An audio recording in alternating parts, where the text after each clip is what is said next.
Hello and welcome to the Dan Land Show. Today, like I said, I was going to go live and explain some things.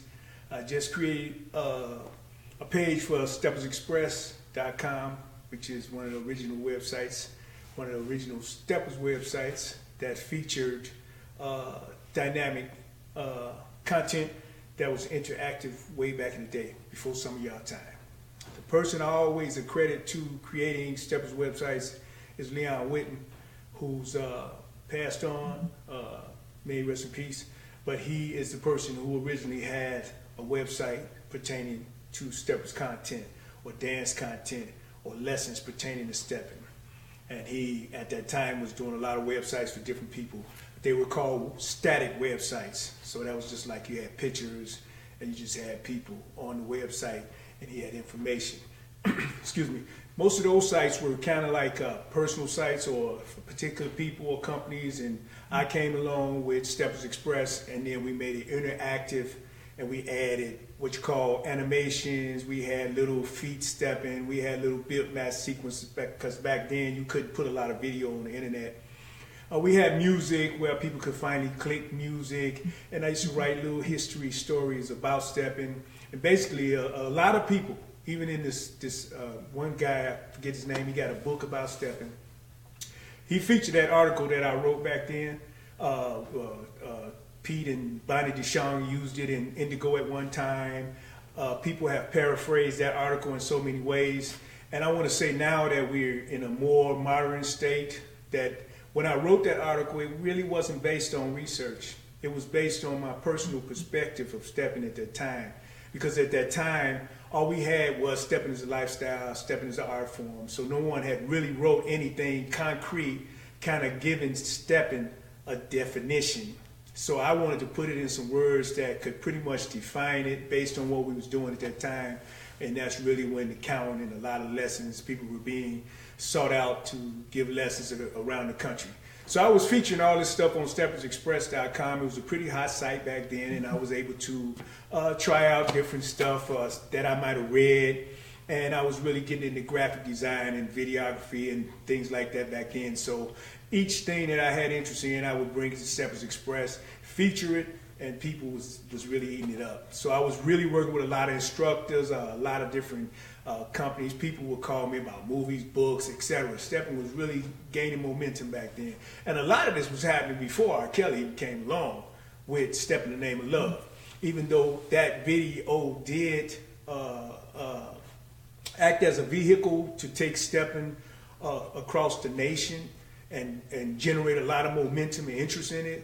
There was a lot of us doing stuff with stepping on the internet far before that, in videos like stepping around the world and things like that. So I say that to say that Steppers Express played an intricate role in all of that movement back then.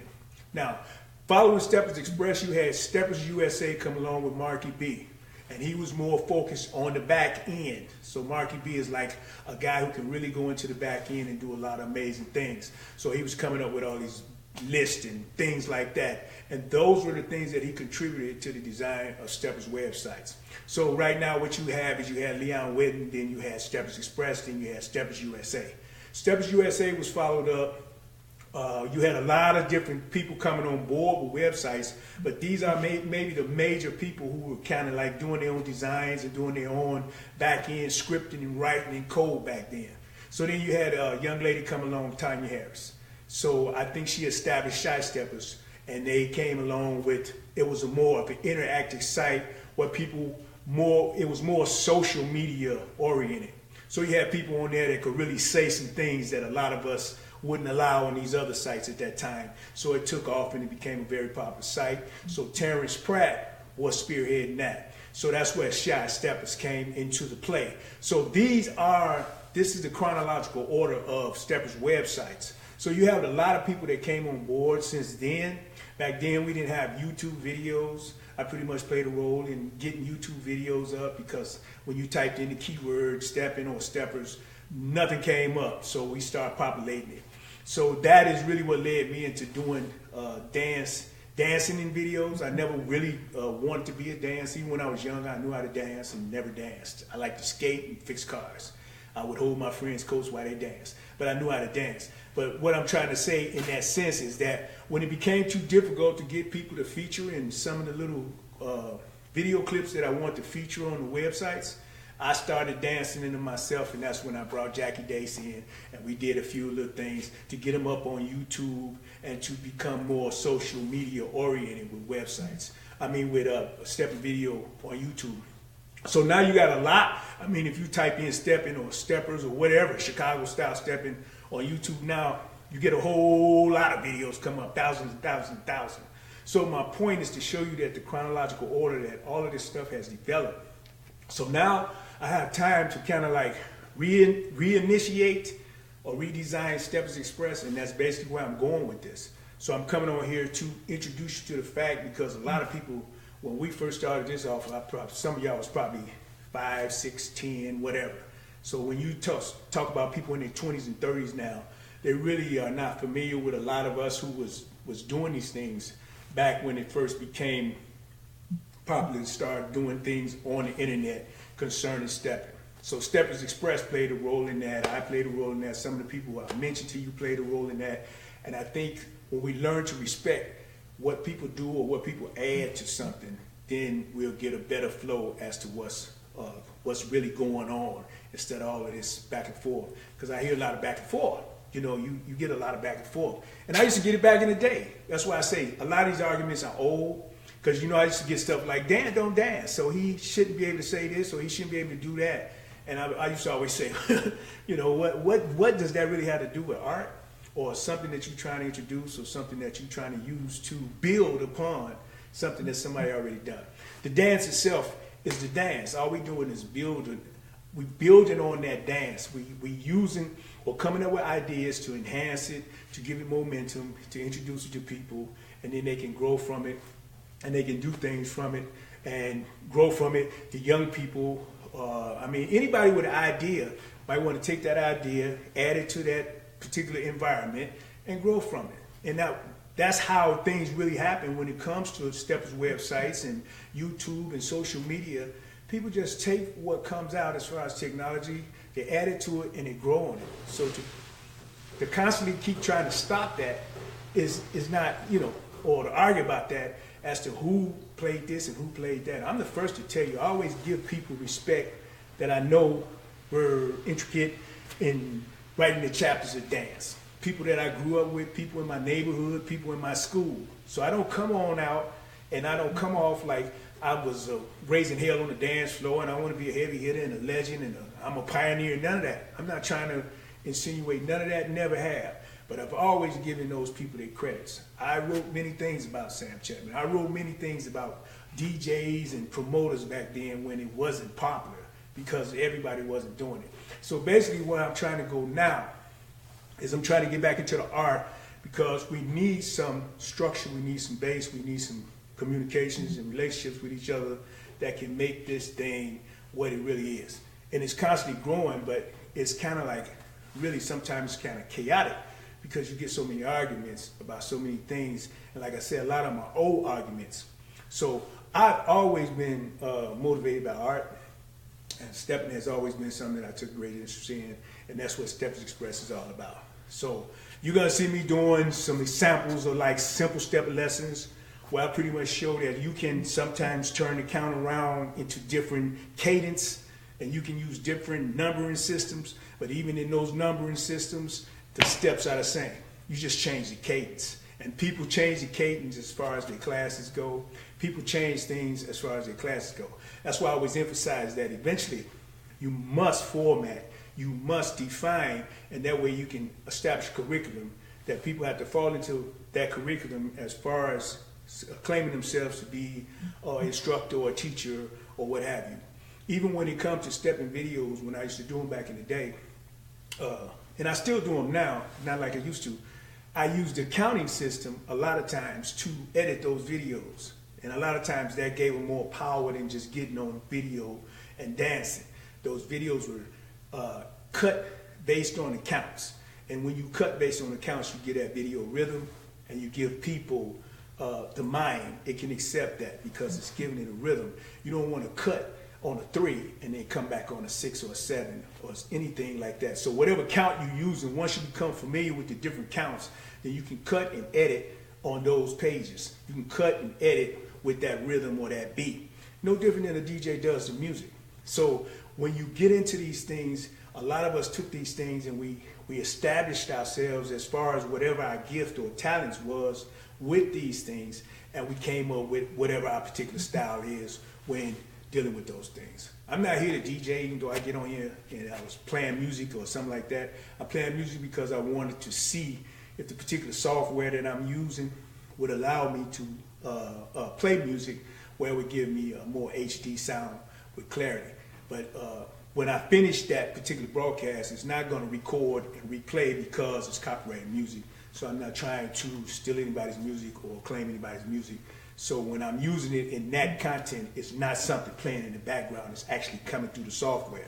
So I want to see if that worked. So now when I'm dealing with artists who actually make Steppin music and we want to present their music, we can do it from an HD perspective. So I got a lot of things in my mind as far as how I see things as far as Steppin Express go.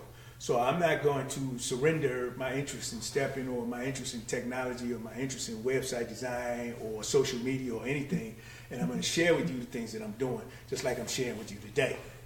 I'm sharing these things because I had a time to share them. I just retired about a month ago, and it's a really good feeling. It gives me time to do the things that I really want to do. So I'm not here to just, just talk. I'm here to say that Steppin Express is here, and I'm going to continue to follow up on it. Right now I have a page on Facebook, and it's called steppinexpress.com, and I'll be loading some content on that. I would be reposting the article that I wrote. And like I said, we wrote those articles without any research, and that's what we have to understand. If you didn't research it, it's just an opinion. It's just a person's thought. When you really get into defining the dance, you have to do the research. Just like the world's largest contest. You want to know the truth about it, you have to do the research. We went and interviewed Mary Green. Then you come up in a chronological order, and then you will wind up with what Pete did to enhance that. And both people had creative ideas. She had the outreach perspective, and Pete had the more of the contest type, competition type perspective. And in both contents, people enhance the contest and give the people some place or platform where they could go to dance. So eventually you're going to have other people add contests. So what I'm trying to say is that instead of just assuming what the contest is all about and every year making all these complaints, can we appreciate the fact that the contest exists? Can you appreciate the fact that Mary Green and her associates that started the contest, they got people to sponsor the contest, and Pete took it and followed up on it, and he's doing what he's doing. And it takes a lot of work. And if you talk to them and interview them, you will see the depth of what it takes to present something like that. So to get up there and not appreciate it, I mean, that's on you. But you should appreciate the fact that the platform exists. So if you hear some of the stories that the people experience that deal with these contests, because everybody think they won, everybody think they should win. So when you get that negativity that follows these contests, that can kind of play hard on you. That's almost like giving to charity and the person that you fed complaining that they had chicken instead of turkey. Not dealing with the fact that you fed them, that you went out your way to feed them. So what I'm saying is to do the research, talk to the dancers. Everybody, I can't just wake up in the morning and say I'm a heavy hitter and get my 2 friends to say I'm a heavy hitter, and now I'm a heavy hitter, or I'm a master dancer because somebody said. Go do your research. Go talk to the people. You can't be lazy on something and then expect the results to be better. I'm leaving myself at the mercy of a person that's telling me, well, this person is good at this. Well, I mean, do you do that when you take your car to an auto mechanic shop? Somebody tell you about it, but you want to make sure, or you're going to do the research and make sure that the person is saying that about that person is true. So it's the same thing with dance or anything else. You got to do the research. You got to put in the time. Talk to the DJs. Everybody is not a DJ. Everybody is not a promoter. And when you talk to people and you talk around, you'll find out who's who. So it's not about just winning a contest or having people in a particular environment pat you on the back. I hardly ever come out anymore, but I know a lot of people around the Steppin community, around the Steppin culture, around the country, because I established those relationships over the years from way back. just dealing with them as far as the information that I want to get from them or interview them and find out for myself. So if somebody is telling me that they are this or that outside of my neighborhood, outside of my school, I don't know who you are, because I wasn't out there like that. And I wasn't always here in Chicago to know who's selling the truth. So I go talk to the people that I know that's from my neighborhood, who associated in that arena, in that dance arena, and they were a part of that. That is a part of their life. So when you talk to them, they can give you the story. They can give you the full story as to what really went down in the era that it went down. So I'm not talking to a person about Steppin as it exists today, though if I'm going to understand what I'm seeing or hearing right now as far as how it existed in the 70s. You got to talk to the people in the 70s. You got to talk to the people in the 60s. And that requires research. When you're talking about music, you got to talk to the DJs. Each DJ have different styles. That's why whenever I talk about Sam Chapman, it's the fact that he can break a record. You can hear a record that he can play, and you can say that's a Steppin song and it has that groove. That's something he established over the years based on his history in the dance. So once you get him to talk about that, then you get a full understanding of what he went through or his experience in coming to that particular style.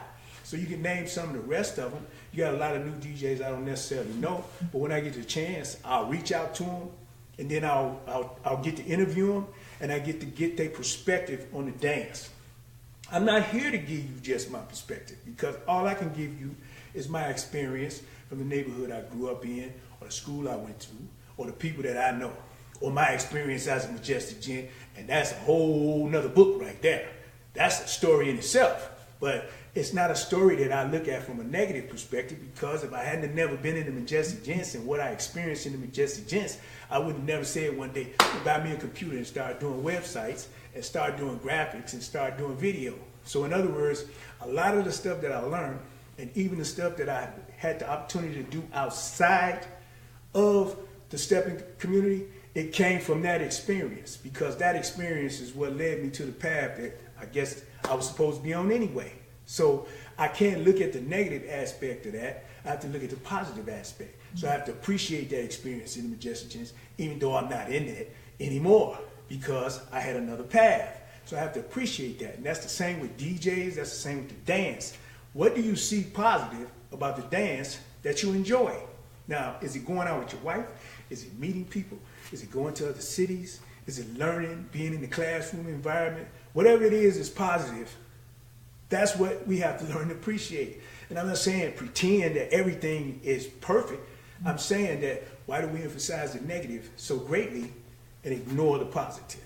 So I can say a lot of things about the Majestic Gents as far as my personal experience on the negative, but why? When it was so much that came out from the positive. So if you ask me about that experience, it was a very positive experience. It led me to the things that I took interest in that followed that. So I wound up doing video for corporate. I wound up doing video for, I didn't film mayors, I didn't film millionaires, I didn't film people that I never even imagined that I was going to film. I've been White Sox Park. I've been City Hall. The things that experience led me to just by going, experiencing video production, that came from that experience. Because if I wouldn't have had that experience, I would have never said, hey, buy me a computer and start doing this or doing that. So the point I'm making is that you have to research, you have to appreciate what it is that comes your way, that opportunity that allows you to take your ideas and create from it. And if you can enhance this dance from that, do that. If you can enjoy this dance, do that.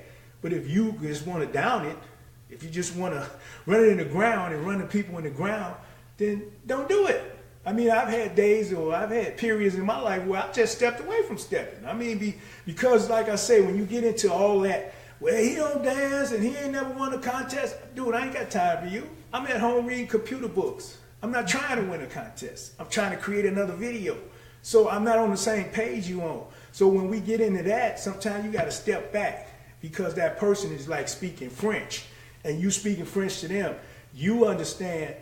They don't understand what you're saying and you don't understand what they're saying. So I'm going to step back. You talking about winning a contest, I'm talking about creating a video. And we not communicating. And you getting all emotional about it. I'm just gonna go over here and make my video, and I suggest you just go over there and dance. And I'm gonna appreciate you, because when I see you dance, I'm gonna enjoy your performance. And I'm hoping when I create that video, you enjoy what I created. So when we get that understanding, we cool. But when you get in all that crazy stuff with me, I don't want to hear that. You know, it's not necessary. So the point I'm making is Steppin Express is back. And I'm not going to even say back no more, because I said back so many times I done wore myself out. But what I'm saying is I have redesigned my ideas of Steppin Express. I have the time to devote it to Steppin Express, because I do a lot of things. I got to roll with God on a lot of things, because I've been through a lot of things in my life since those old Steppin days and being in a group and all that. I've had experienced a lot of things. So God is first. So even though I mentioned that a lot of this stuff came from being in the Majestic Gents, I also had a spiritual path that played a significant role in me taking that path as well. So that's, like I said, that's a whole nother book as well. But the point I'm making is that being back with Steppin Express, I'm going to start sending out invites. I'm going to be adding information. Oh yeah, by the way, let me mention that. When I was talking about contests, I noticed that every year people talk about contests, but they don't follow up on whatever it is they had to say about the contest. And I got a plugger, I won't even say plug, because sometimes, you know, being a man of technology, pluggers is cool and they're traditional and I appreciate them, but I've always been one that pluggers ain't my thing, because I'm about computers. But I got a graphic the other day from, I think it was Dave Max, in association with Black Crew Thornton and some stuff taking place in Gary, Indiana. They're doing a thing with the kids over in Indiana at the school, in the school system, and they established a contest that they've been talking about. They got a few details on their flyer. I plan to put that flyer up when I get into the graphic aspect of this site in the next, or this page in the next couple of days. But I think it's a great thing, because these are the type of things that I'm talking about. When you have complaints about what you may not necessarily see in a contest, in a video, in an instructor class, whatever it is, when you have a complaint, your complaint don't necessarily mean it's negative. Your complaint can be a motivator or something to inspire you to say, you know what, this contest is whatever, but I can add this to it. I think if I take this and make it a contest with the kids, or I think if I take this and do this, then you can enhance that experience and make it a more positive experience, which is basically when I get a flyer or something that says the guy is that I know is into Steppin, is working with kids, and they got a contest coming, and make you want to be involved, whether you want to contribute to their prize money or you want to do something with their scholarship fund, whatever it is, to enhance the experience. And then you get choices. See, it's just like going to church. You don't like this church, don't just go there and try to change that church and down it and run it in the ground. Go find you a church you're comfortable with. You can find you a different denomination.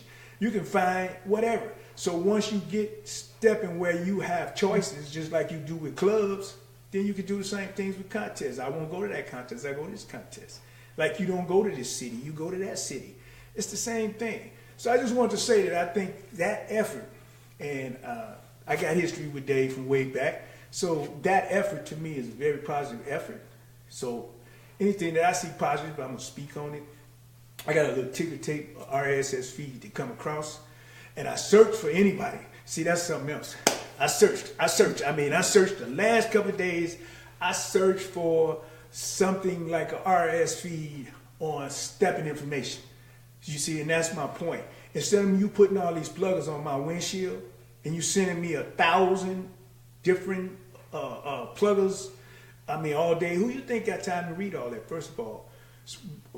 Why can't I just get a RSS feed saying this set is whatever, this set is whatever, this set is whatever? I'm saying that don't have to be the only way to inform me, but I think it's modern, it's current, and it can say, well, this set was canceled, and you can still have your flyers and all that, but I'm saying I couldn't find one. So you already know what I'm going to do. If I can't find an RSS feed with this type of information, then that means I have to take this opportunity and create one. Unless one of you young people out there have that capability and could probably produce it faster than me, I suggest you do it. I inspire, I encourage. So that's all I'm saying, is that whatever you see is wrong, what are you doing to fix it? If you see something wrong with instructors, what are you doing to fix it? If that instructor is that bad, where's the class at where you have the instructor with the improvement that you're complaining about? If that contest is bad, what have you done to enhance that contest? Or have you dropped something in the suggestion box? Have you sent the Majestigents a nice positive letter telling them how you appreciate it, but maybe we could try this? Have you did anything to enhance whatever it is you're complaining about? And if you did, have you took the steps to make that correction if you have the ability, or if you want to take the opportunity to do that? It may be something that's in your path. So I like live feeds, but I'm not one that's going to be on here. Some feeds I see, I'm not going to be on Facebook Live for long periods of times. If it's relevant, I'm going to be on here and I'm going to talk about it. I'm going to talk 5 minutes sometimes. Sometimes I'm going to talk an hour. It's up to you if you want to listen or not. But hopefully I say something relevant, or hopefully I can send you some information that you can use and appreciate. Anything that I feel that is a new creation or something that I can give to you and you can appreciate, hey, come and check it out. Because Steppin is not my only interest. I mean, like I said, I had to take my pages and separate them, because what was happening was I was coming on Stepper sites talking about my spirituality, and I'm going on my spirituality site talking about Steppin. That's a little confusing. I mean, not to say that Steppers are not spiritual, but a lot of people don't want to hear about a lot of that when I'm on my Steppers page. And then a lot of people don't want to hear about Steppin or social life when you're on your spiritual page. So you have to compartmentalize and separate, and that way I can talk to everybody and still be on the same page and still hold things together in some kind of order. See, and that's basically all we really looking for in anything, whether it's spiritual Steppin, your job, your life. You're looking for order. And I don't always get that. So I'm not one to come on Facebook Live or my spiritual site or anything else pretending that my life is perfect and problem-free. My life is what it is, and I pray a lot. And I think dancing and comedy and all that helps people, and graphics and video, otherwise they wouldn't watch it. So I appreciate it. I'm going to check my phone right quick because I want to make sure that this is streaming. And then I'm going to shut this down. And like I say, later on, I'm going to follow this up with a redesign of my site. I still got my site up. My site been up all these years. Because my site, I used to like my site because it would come up in, if you typed in a keyword, it would come up in everything. Now that's just my video. And that's like a simple step lesson. Whenever you type that step lesson in, it's going to come up because it's very popular because I'm dealing with the counts. And I'm going to do another one of those because I want to do, like I said, I want to do something on the count to show that all the counts are pretty much similar to each other. It's just changing the cadence of the words. And that's what a lot of people are doing. They're just changing the cadence of the word to suit their particular class or curriculum or whatever you want to call it. And it doesn't change the dance just because you change the cadence. So when we exemplify that, we get a better understanding. I'm always after a better understanding. I'm not here to critique anyone. I'm not here to put anyone down. I'm not here to say who's doing what right, who's doing what wrong. That's not me. I'm here to share my experience, and if that can help you, take it and run with it. But if we're going to get into that back and forth, like we got some kind of beef, I'm going to step back. Yeah, I'm gonna step back. I'm gonna step out of that. I'm not here to spend my days arguing about who's right or wrong about the 6 count, the 8 count, and none of that. If anything, I can share with you, and if you can say something that I may be wrong about, I'm gonna take it and accept it. I've had people call me and tell me, "Hey, man, you was wrong about that particular information that you gave," and they be right in telling me that, and now I can walk around corrected. So those are the type of things I'm going to be addressing on this particular website. So continue to come back. We're going to have a lot of good stuff for you. So in the meantime, I'm Dan Land. I'll talk to y'all later. It's time for me to sign off.